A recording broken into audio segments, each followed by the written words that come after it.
Alternating currents. There are two types of currents. One is direct current and the other is alternating current. For a resistor R, direct current means the direction of the currents always flows in a fixed direction. And the value of the direct current may be a steady value, I equal to I naught, or the current can change its magnitude from time to time. For example, this one.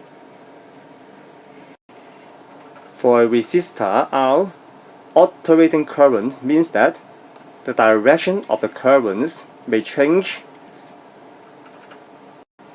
during this time interval. The current flows from the left to the right, and during the time intervals, the current flows from the right to the left.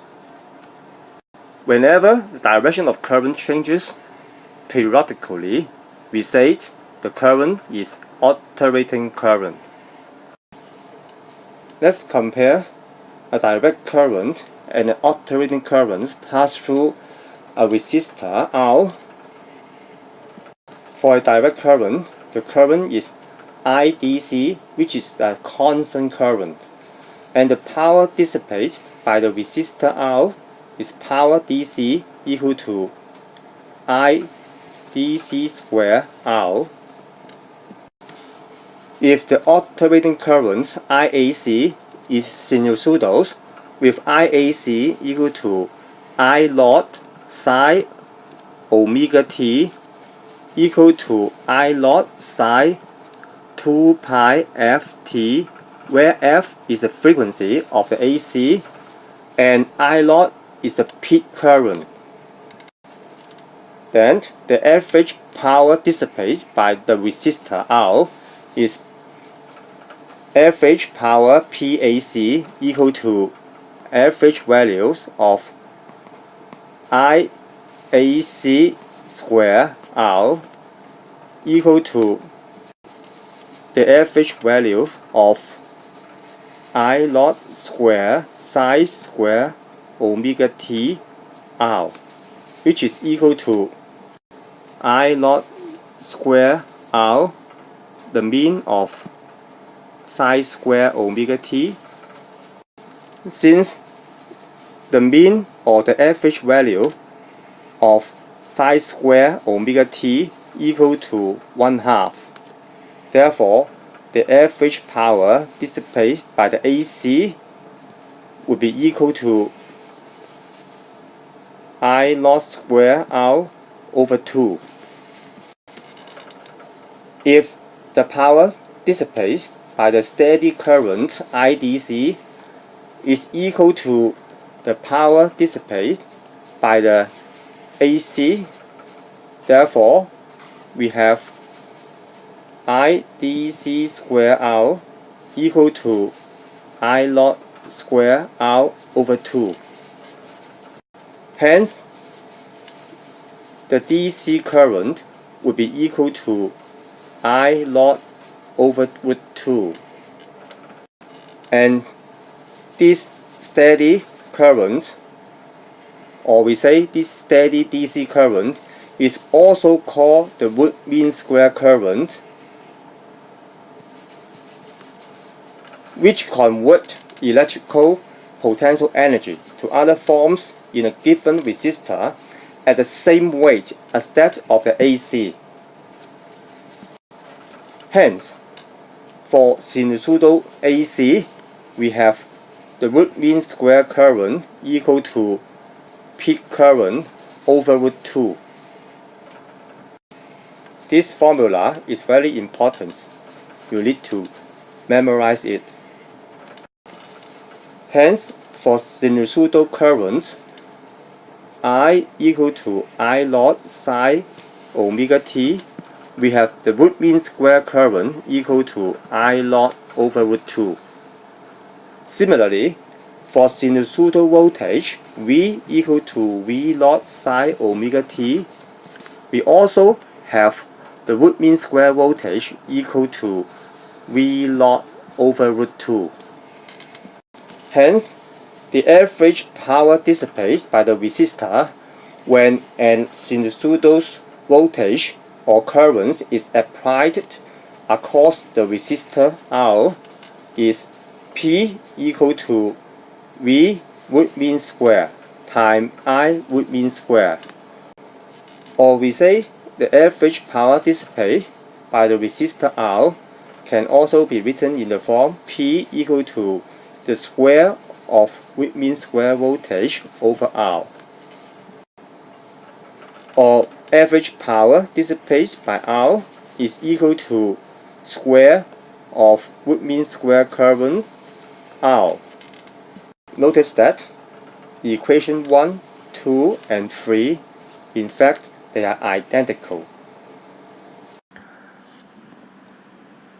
Notice that root mean square voltage equal to peak voltage over root 2 and root mean square current equal to peak current over root 2.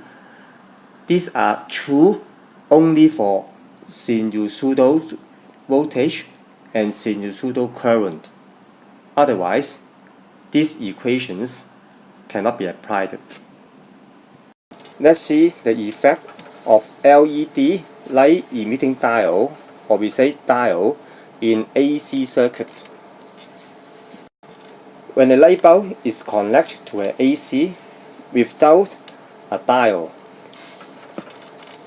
when A is at high potential, the current flows from A through the light bulb to B, therefore the light bulb will light up. When B is at higher potential than A, again the current flows from B to A through the light bulb, hence the light bulb still lights up. What happens if a diode is connected as shown? When A is at higher potential than B, the diode is forward bias. Hence, current still flows through the diode and through the light bulb from A to B. Hence, the light bulb will light up. However, when A is at higher potential than B, the diode is called reverse bias.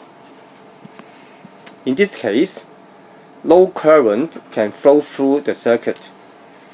Hence, the light bulb will not light up. Example 1. Since root mean square voltage equal to peak voltage over root 2,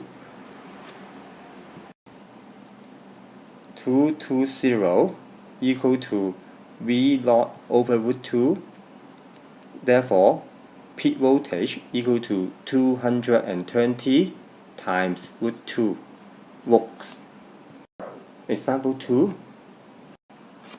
Notice that 5 amp is the maximum current, which is the peak current I naught, and 220 volts is the root mean square voltage. The operating current is the root mean square current, which is equal to peak current over root 2 equal to 5 over root 2.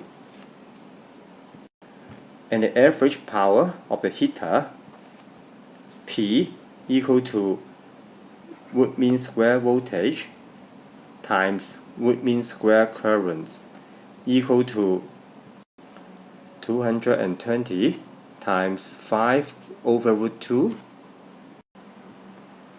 778 watt. Example 3. By equation, we have root mean square voltage equal to peak voltage over root 2 equal to 240 over root 2. Therefore, root mean square voltage would be equal to 170 volts. Example 4, Part A. The period of the sinusoidal voltage T equal to 0.02 seconds. Frequency equal to 1 over period equal to 1 over 0.02, which is equal to 50 Hertz. Also, the root mean square voltage V root mean square equal to peak voltage over root 2. From the diagram, the peak voltage is 12 volts, therefore root mean square voltage is 12 over root 2, which is equal to 8.49 volts. For sinusoidal voltage, the root mean square voltage only depends on the value of the peak voltage. If the frequency of the AC is doubled, the root mean square voltage remains the same. Therefore, the statement is incorrect. Or we say, the root mean square voltage is independent of the frequency. Example 5. Since the fan is connected to the 220 volt AC, therefore the root mean square voltage would be 220 volts. And the average power dissipated by the fan would be P equal to 200 watt. By P equal to root mean square voltage times root mean square current, we have 200 equal to 220 times root mean square current. Hence, root mean square current equal to 200 over 220 equal to 0.909 ampere. For part B, the peak voltage V0 equal to root 2 times root mean square voltage equal to root 2 times 220 equal to